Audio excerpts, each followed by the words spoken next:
I have been back and forth on this lens so many times.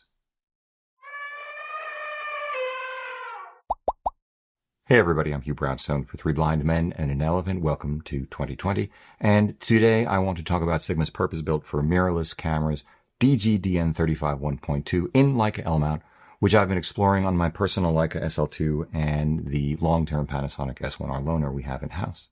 It is an important lens because we now have an exceptionally high-performance, autofocusing, fastest in-class maximum aperture, wide standard lens at a relatively affordable price for L-mount shooters. How exceptionally performant? Well, let's start by taking a look at Roger Cicala's MTF testing over at lensrentals.com, but don't worry, we've got plenty of real-world samples coming up. Wide open, it blows away the manual focus-only M-mount Voigtlander 35 1.2. It knocks the stuffing out of Sony's excellent, much newer design, autofocusing Distagon T-Star 35 1.4, which I've used with delight. It's marginally better at 1.4 than Sigma's already excellent 35 1.4 DG HSM Art, on par with what Roger calls the sharpest 35 he's ever tested, Tamron's 35 1.4 SPDI blah blah blah blah, which is fascinating in and of itself. Tamron has come a long way, but hold that thought for another video.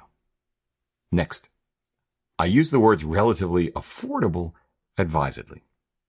That's because while Sigma's $1,500 1.2 is less than one-third the price of Leica's eye-wateringly expensive but best 35mm I've ever used, $5,100 Summicron SL35 f2, hold that thought, both sharper and 1/8 the price of the best 1.2 full-frame lens he's ever tested irrespective of focal length, Leica's Noctilux M75. It is almost twice the price of the Tamron, actually twice the price of Sony's outstanding new FE35 1.8, which I've also used, and according to Roger offers about the same optical performance at 1.8 as the Sigma does at 1.4, more than twice the price of Sigma's 35 1.4 or Nikon's new Nikkor Z35 1.8, more than 3 times the price of Canon's new RF35 1.8 macro. You get the idea. But that's just sharpness. Never mind chromatic aberration and distortion, though I'm not going to get into detail on these two here. The Sigma 35 1.2 is also, no newsflash to any of you who've been eyeing this lens already, big. Dreadnought class big. Humongous. Gigantor. We're talking more than 3 times the volume of the Sony or Canon. At just over 1 kilo, we're also talking almost 4 times their weight, 30% heavier and 50% bigger than the Tamron, even though the Tamron is designed for the longer flange distance Canon EF and Nikon F DSLR mounts. Heck, it's almost twice the size and 1.5 times the weight of that Leica Summicron SL35. Perhaps even more interestingly, it's a little bigger and heavier than the more versatile, though obviously much slower, and more than 3 times the price Leica 16-35 Super Vario Elmar SL35 3.5 to 4.5. 1.5 times the size, more than twice the weight, and the same price as Panasonic's just announced, not yet available, L-mount 16-35 f4. Or, on the other hand, compared to, say, Sony or Canon's newest 16-35 f2.8s, which, while just about 1.5 times the price of the Sigma 1.2, are 38% and 23% lighter, respectively, and 10% and 6% smaller, respectively. And then there's the issue of autofocus performance, because yes, it's true.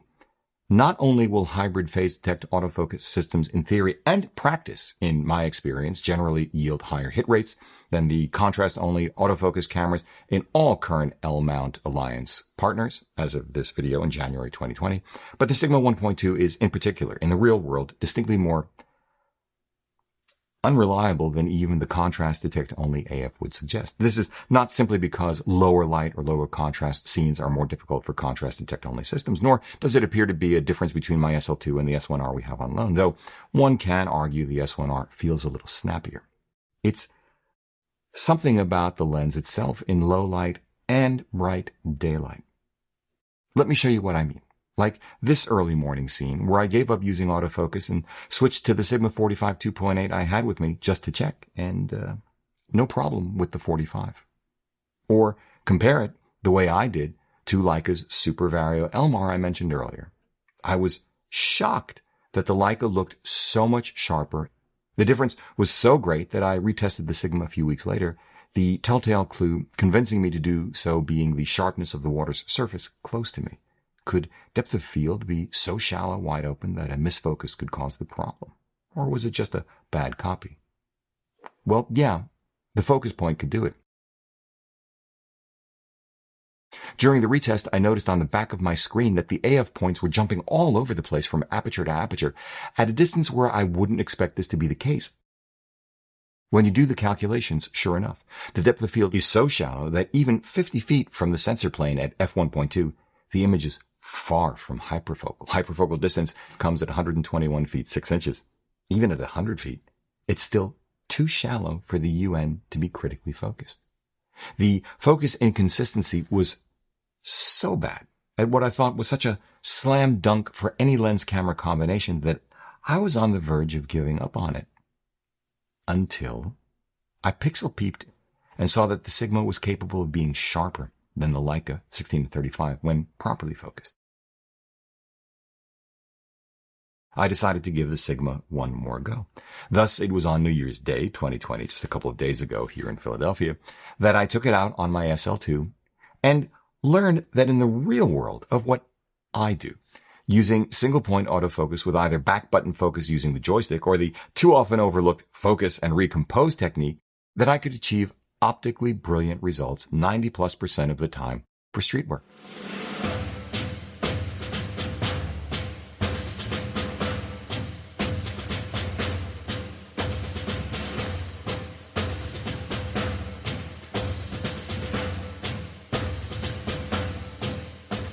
Although I'd also seen that on the S1R at night.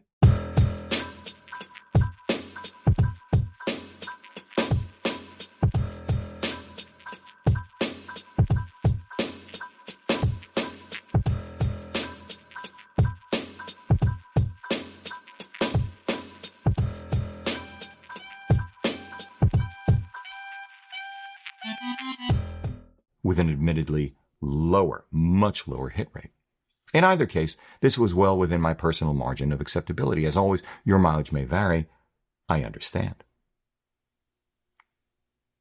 Bottom line, and to my surprise, given what I do in the real world, I'd actually be happy to own and use the Sigma 35 1.2.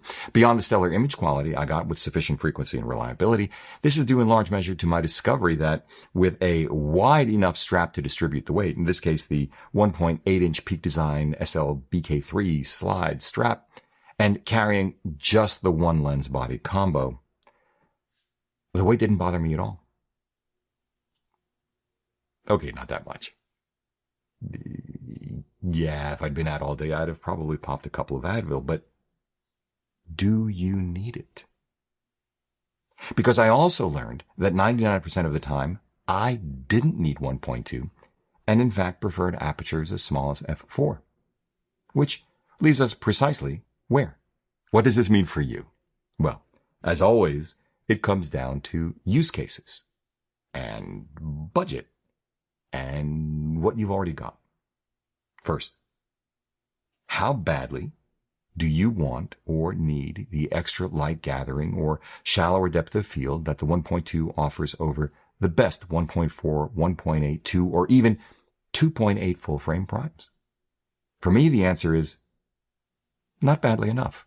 F2 actually makes more sense for me 99% of the time for both street and photojournalism. It turns out 1.2 is simply too shallow, making the Gigantor size and weight just more gasoline poured onto my personal fire of doubt, not worth the benefit of being able to have the ISO I'd normally prefer at poorly lit political stump speeches, for example.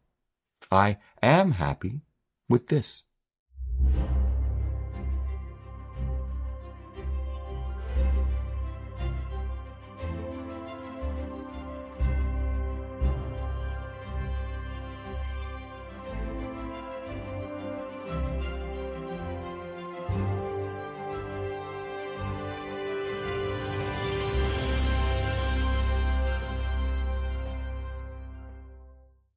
But hold that thought too. The second part of that question is, how badly do you want or need the image quality of this lens? For me, The answer is, yeah, badly enough. I got the SL2 for the 47 megapixels in IBIS for single lens street photography, giving me the ability to crop the crap out of an image and still get great results. I got it because we are now printing and hanging images as large as 4.5 feet wide or tall and looking at them from just 2 feet away. I want it so badly that I'm going directly to Leica's Summicron SL35 f2. Smaller, lighter, more performant on my SL2 both in terms of AF and ultimate image quality. It's probably the only lens I'll ever get for it, the last lens I'll ever buy. Though I freely admit it's a load more expensive, but not the most important factor in getting a great shot. Having a photographer's eye, as Alfred Eisenstadt and many others have said, is more important. Being in the right place at the right time is more important. Going into your shoot with intent is more important. Getting the most of what you've got is more important. How you interact with people is more important. Third, how badly do you need the best autofocus possible? For me, the answer is, I don't. I'm satisfied with my hit rate on the street and at events because of how and what I shoot, and I love, love, love the experience of my SL2. If you don't have the wherewithal or are, perhaps, philosophically opposed to the very idea of Leica, okay, I understand. But now Panasonic and Sigma offer L-mount camera bodies too, so you then have to ask yourself, do I want to go to L-mount at all? This is a great question. The SL2 is for me the most beautiful, ergonomic, and joyful full-frame shooting experience out there. The Panasonic Lumix S1 triplets give away some of that experience in service of being, in my book, the most complete, fully thought out, customizable, and capable hybrid cameras in the market.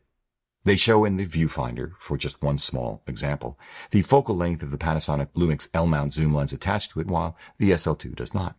But the big sticking point, beyond contrast detect only AF, is that Panasonic does not yet have the catalog of mid-priced, well, relative to Sigma and Leica anyway, f2 or 1.4 primes that appeal to me most. Panasonic is making their lenses smaller than Sigma, less expensive than Leica, and these are the kinds of lenses I'd prefer to carry at low-light events. Even f2.8 is too slow for me most of the time, and zooms are almost never as sharp and well-corrected as primes. Then again, Sigma does still offer that 35mm 1.4 DG HSM art and L-mount for $650 at the moment. That alphabet salad means that it's basically an adapted version of their DSLR designed to mirrorless cameras. My understanding is that its autofocus is nothing to write home about either, but at less than half the price and 1/3 smaller and lighter, this has to be the real bargain in the L-mount alliance at 35mm at the moment. In any case, the L-mount ecosystem in toto is still expensive compared to Sony, Canon, and Nikon, and all of these companies are putting out stellar optics that are far smaller and lighter, if only sometimes less expensive.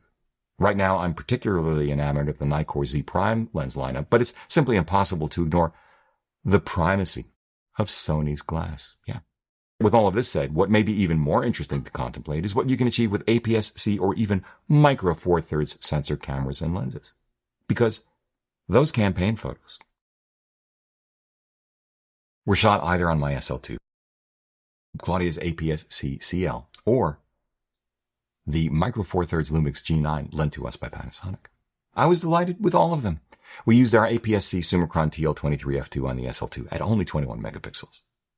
Summilux TL35 1.4 on Claudia's CL, and the Leica DG 50-200 and 10-25 Vario-Summilux on the G9. The CL and G9 ecosystems are dramatically smaller, lighter, less obtrusive than full-frame systems, and at least in the case of the G9, significantly less expensive too. Let's wrap it up this way. The Sigma 35 1.2 DG-DN art lens in L-mount is optically superb. Exceptional, even wide open at f1.2. I haven't pixel peeped for chromatic aberration or distortion, as I mentioned, but nothing was apparent to me as I went through the images I shot with it. Within the L-mount alliance, you'd have to call it a bargain, offering opportunities to execute one creative vision simply unavailable at any price within that system. It is fair to say that it is absolutely worthy of the 47.3 megapixel sensors of the Leica SL2 and its kissing cousin, the Lumix S1R. But, as I've said a few times now, you do pay a significant penalty in size, weight, and autofocus reliability for that privilege. If you are predisposed or willing to look outside of the L-mount alliance, most especially to Sony with its E-mount and Nikon with its Z-mount, you will find better values and ease of carry. Within the L-mount alliance, as I said earlier, Sigma's own 35 1.4 really is a superior value for 99% of us 99% of the time. And at $1,900, Leica's expensive but tiny 23 f2 Summicron offers superior autofocusing and carrying experiences at just 15% of the size and weight of the 1.2, with performance to my eye at normal viewing distances and sizes that meet or exceed it.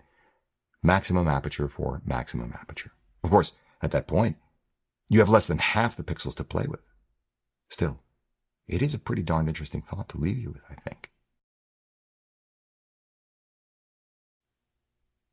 That's it. For Three Blind Men and an Elephant, I'm Hugh Brownstone. See you next time. If you like what you've seen here today, please give a thumbs up, subscribe, join the conversation below. You guys continue to be just incredible, knowledgeable, inspiring, funny. I mean, you're a joy, truly. Follow us on Instagram and Twitter. Grab one or both of our new Hold That Thought t-shirts you wanted us to put up at our new 3BMEPthreadless.com store. Support our work by using our affiliate links down below in the show notes, dropping us coffee money via our PayPal link down below in the show notes, or even better than that, we invite you to become a patron of our work over at Patreon. Link down below. We've created our Patreon page because we are stoked to bring you not only gear reviews, but with our What Were You Thinking and Good World Gone Bad series, historical, educational, artistic morsels, and longer form conversations, not interviews, with world-class photographers, curators, gallery owners, keepers of the legacy, folks like Elliot Irwitt, Agnès Cyr, Mark Lubell, Etheline Staley, and friends like Brian Smith, Paul Giroux, Nino Rakicevic, and more. We'd really like you to join us to deliver this kind of content regularly. Your support on Patreon will really help us ramp it up. In which case, as always, we thank you for it. That's it. For Three Blind Men and an Elephant, I'm Hugh Brownstone. See you next time.